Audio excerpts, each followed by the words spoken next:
আমরা আগের ভিডিওতে রান করে দেখিয়েছিলাম আমাদের নেক্সট অ্যাপটি ইনস্টল করা এবং রান করা সম্পূর্ণটা দেখেছিলাম। এখন দেখবো আমরা যে এই যে দেখতে পাচ্ছি যে ফাইলগুলো আছে, এগুলো কিন্তু আমরা একটা ফাইলও তৈরি করি নাই, কিন্তু এগুলো কিন্তু অলরেডি তৈরি করে দিয়েছে নেক্সট জেএস। যখন আমরা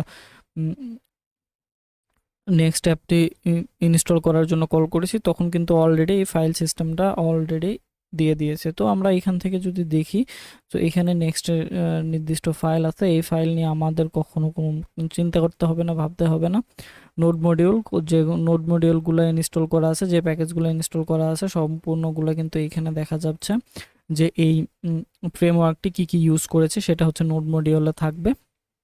এরপরে হচ্ছে পেজেসটা হচ্ছে সবচাইতে গুরুত্বপূর্ণ বিষয় আমাদের। যে নেক্সট অ্যাপটি আছে, নেক্সট অ্যাপটি যদি আমরা ওপেন করি এখান থেকে, নেক্সট অ্যাপে এই সম্পূর্ণটা হচ্ছে একটা পেজ। তো এই পেজটা এখানে কিন্তু দেখাচ্ছে, যেটা পেজে আছে এরকম অনেক ধরনের পেজ আছে, যেমন ইন্ডেক্স পেজটা কিন্তু ও দেখাচ্ছে। এটা যদি অফ করে দেই, ইন্ডেক্স পেজে যা আছে এগুলো কিন্তু দেখাচ্ছে।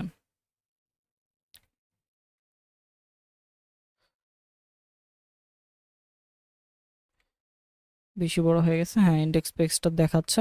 এরপরে এপিআই আছে, এপিআই নিয়ে আমরা কথা বলবো পরে। এখানে কিন্তু অনেক ধরনের এপিআই আছে, আমরা এই যে ডিরেক্ট এপিআই কল করতেও পারি, যেমন ব্যাকএন্ডে থেকে এপিআই কল করে এখানে দেখাইতে পারি। সেই মানে হচ্ছে ব্যাকএন্ড সলিউশনও কিন্তু এখানে রয়েছে। এরপরে হচ্ছে পাবলিক ফোল্ডারের ভিতরে আমরা যা রাখবো সেগুলো কিন্তু আমরা ওয়েবসাইট থেকে দেখতে পারবো। যেমন ধরেন আমি যদি ওয়েবসাইটে যাই, যে ওয়েবসাইটটি তৈরি করছি, এখান থেকে যদি আমরা ফজলা ডট টিএক্সটি দেই, এখানে কিন্তু দেখা যাচ্ছে কি টিএক্সটি ফাইল কিন্তু ওপেন করার জন্য বলতেছে, কিন্তু এই পেজটি নাই সেজন্য দেখাচ্ছে না, বা এই ফাইলটি আমাদের সার্ভারে নাই বা আমাদের লোকালে নাই সেজন্য দেখাচ্ছে না। তো আমরা যদি এখানে একটা ফাইল তৈরি করি অ্যান্ড ফাইলের ভিতরে লিখি, এখন যদি সেভ করে দেন আমরা যদি দেখি এখানে, তো দেখা যাচ্ছে দিস ইজ ফজলিরাব্বি, মানে হচ্ছে আমরা ডিরেক্ট ফাইলটাকে ওপেন করতে পারতেছি। এরপরে আমরা এখানে দেখতে পাচ্ছি আরও কিছু কিছু ফাইল আছে, যেমন ভার্সেল এসভিজি ফাইল আছে এবং ফেব আইকন আছে। তারপরে হচ্ছে আমরা ভার্সেল এসভিজি যদি দেখি, তাহলে এখানে যদি ভার্সেল ডট এসভিজি যদি দেখি, তাহলে কিন্তু ভার্সেল, ও সরি,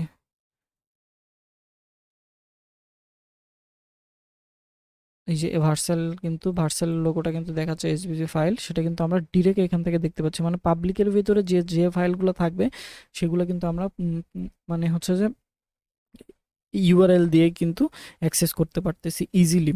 এরপরে দেখা যাচ্ছে কি আমরা যদি এটাকেই যদি দেখতে চাই যে কিভাবে অ্যাপ্লাই করেছে, যদি আমরা এখান থেকে দেখতে চাই পেজের ভেতরে, ইন্ডেক্স পেজের ভেতরে ভার্সেলটা কিন্তু এখানে এইচবিজি আকারে, এখানে দেখেন এই ইমেজটা দেয়া আছে, ইমেজটা কিন্তু এই ইমেজ কম্পোনেন্টটা কিন্তু নেক্সট জেএস থেকেই নেওয়া।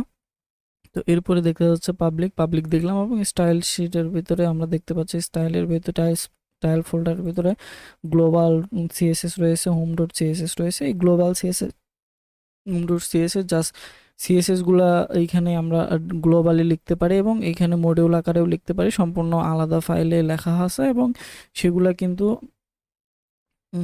এখানে এই নেক্সট জেএসে কিন্তু যে ইন্ডেক্সে এখানে কিন্তু স্টাইলটা কিন্তু আমাদের অ্যাক্সেস করে নিছে, সেই রেফারেন্সে দিয়েছে, রেফারেন্সের মাধ্যমে কিন্তু এই যে স্টাইলের ফোল্ডারের ভিতরে যে স্টাইলগুলো লেখা আছে সেগুলো কিন্তু আছে। এখানে দেখা যাচ্ছে যে হোম মডিউল ডট সিএসএস, এইভাবে কিন্তু সিএসএস লেখা হয়েছে। তারপরে হচ্ছে ইএসলাইন জেসন, মানে হচ্ছে যে ইএসলিন্টের যে ফাংশনালিটি সেগুলো এখানে থাকবে। এরপরে গিট ইগনোরে এখানে কি কি আছে, গিট ইগনোর বলতে বোঝাচ্ছে আপনি ইগনোর করবেন কি কি, গিটে পুশ করার সময় কি কি ইগনোর করবেন।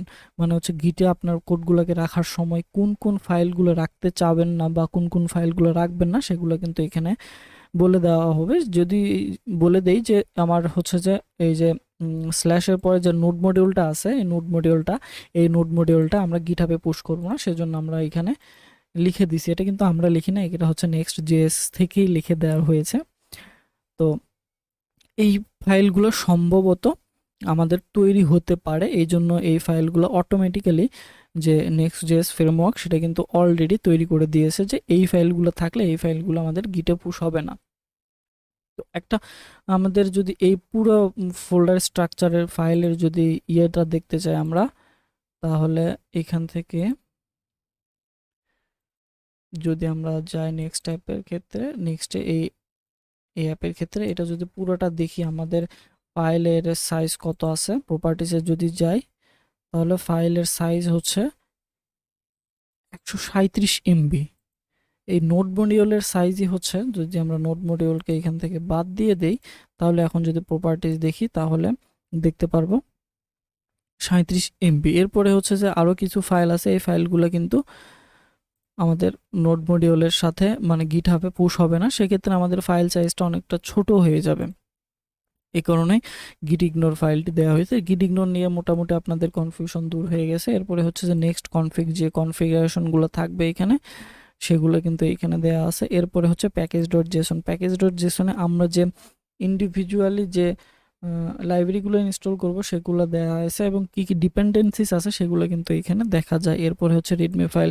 রিডমি ফাইল হচ্ছে গিটহাবে পুশ করার পরে আপনার হোম পেজে ওই রিপোজিটরি, যে রিপোজিটরিতে এটা আপলোড করা হবে সেই রিপোজিটরির হোম পেজে যে ফাইলটা দেখাবে, এই ফাইলে কি কি আছে মানে হচ্ছে ওভারভিউ যাকে বলে, একটা হচ্ছে যে সামারি, একটা প্রজেক্টের সামারি, যে এখানে কি কি আছে, কি কি কিভাবে করতে হয় সেটা কিন্তু এখানে রিডমি ফাইল। এখানে রিডমি ফাইল এটা কিন্তু অটো জেনারেট করা, নেক্সট জেএস থেকে আপনি আপনার মতো করে চেঞ্জ করে নিতে পারবেন।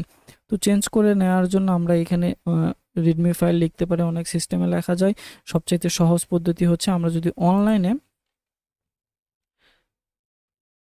রিডমি ফাইল অনলাইন লিখে সার্চ করি তাহলে কিন্তু বিভিন্ন ধরনের ওয়েবসাইট আছে। এই ওয়েবসাইট সবচাইতে পছন্দ আমার। এই ওয়েবসাইট থেকে আমরা সহজেই রিডমি ফাইল জেনারেট করতে পারি অ্যামাজিং টেমপ্লেটের মাধ্যমে। ধরেন আমাদের এইখানে দরকার যে অথরকে এটা দেওয়া আছে, তারপরে অ্যাকনোলেজমেন্ট, দেন হচ্ছে যে এপিআই রেফারেন্স, কত সুন্দর করে দেখতে পাচ্ছেন একটা স্টাইল দেওয়া আছে। আপনি খালি এখান থেকে জাস্ট চেঞ্জ করে নিলেই কিন্তু একটা ভালো একটা টেমপ্লেট তৈরি হয়ে যাচ্ছে আপনার রেডমি ফাইল তৈরি করার ক্ষেত্রে। এখানে যদি আপনি তাহলে গিটহাবে পোস্ট করেন তাহলে কিন্তু অনেক সুন্দর দেখাবে আর কি।